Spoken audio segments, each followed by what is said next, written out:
Everyone, it's Miss Brenner. I hope you're all doing well and staying happy and healthy. I'm here to talk to you about the assignments for week 2. Your agenda is posted and live. At this point, every assignment is due for September 13th at 8 a.m. So if we are looking in the week 2 folder, you can see that activity 1 contains a short video link for Shakespeare in the Modern World. We then have the Shakespeare web links, which is just a page, so that way you can click on the URLs and get to the different pages necessary for your Shakespeare web quest. The Shakespeare web quest is a Google Doc that you will need to type the answers in from the different Shakespeare web quest links. It's directed in different parts, and the links are separated into different parts. There's 4 parts. Please know that using Control F on your keyboard will help you to search a web page. It might make your experience a little bit easier. And then the last link in the Activity 1 folder is the History of Shakespeare. Activity 2 is notes.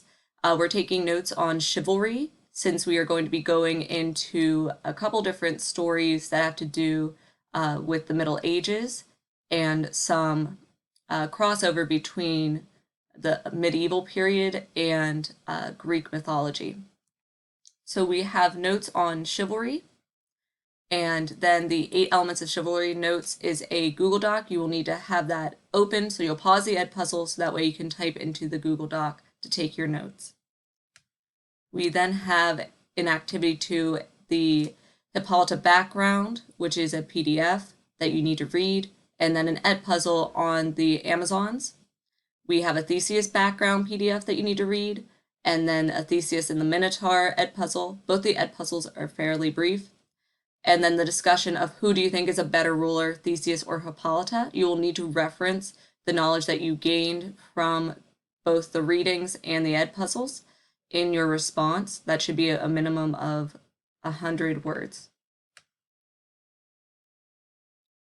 In the Activity 3 folder is the Knight's Tale, Part 1, and then the Knight's Tale Part 2. Part 1 is a cross between the Old English and our modern language. So every other line is our modern language, making it a little bit easier to read. Only Part 1 is in the poetic stance of the Canterbury Tales, which is where the Knight's Tale comes from.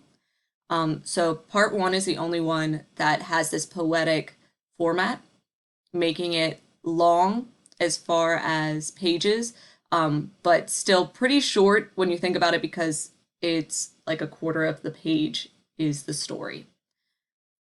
Part 2 is then an abridged version of what happens in Part 2 of the tale. You are to complete the questions in the Google slide for Parts 1 and 2. When you get to Part 2, you can pause in the middle of Part 2 if you'd like to do this discussion, or you can finish to the end of the document. The discussion for A Knight's Tale is asking you about the 2 knights in the tale. I'm asking you to answer in a minimum of 100 words. Alrighty. Activity 4 is the ending of The Knight's Tale. So Parts 3 and Part 4 are both Google Docs. They are a abridged version of the poem of A Knight's Tale. So we are only doing the comparison between the Old English and the modern version in Part 1. Parts 3 and 4 are abridged, and Parts 3 and 4 questions are also in a set of Google slides that you need to answer, along with the Knight's Tale Part 3 and 4 discussion question, where I'm asking you to find a minimum of 3 elements from the story to support your sides of the argument for both of our knights, and then to explain your opinion in the discussion, which would be also a minimum of 100 words. And that is all of our assignments for week 2. If you have any kind of technology issues, please let me know. I would be happy to help. We are still doing silent reading, so please remember that you are to silently read 30 minutes every day. You can choose whatever you would like to silently read, but we also need to make sure that we are documenting it on our Schoology page. So if we go to the top of the Schoology page, you can see our silent reading tracking sheet. If I click on this arrow, there we go. for weeks 1 through 5. So please make sure that you are logging your silent reading every day. Each step is 15 minutes, so you should be completing 2 steps every single day, making 30 minutes. Along with that, my office hours for this week are Wednesday from 2 to 3. However, if that does not work for your schedule, please just send me an email because I'm being moved throughout the building right now in the afternoons as we only have so many classrooms available.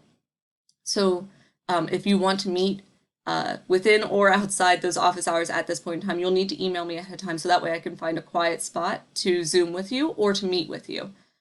If you need anything, send me an email, and I hope you have a wonderful week. I will talk to you guys later. Bye.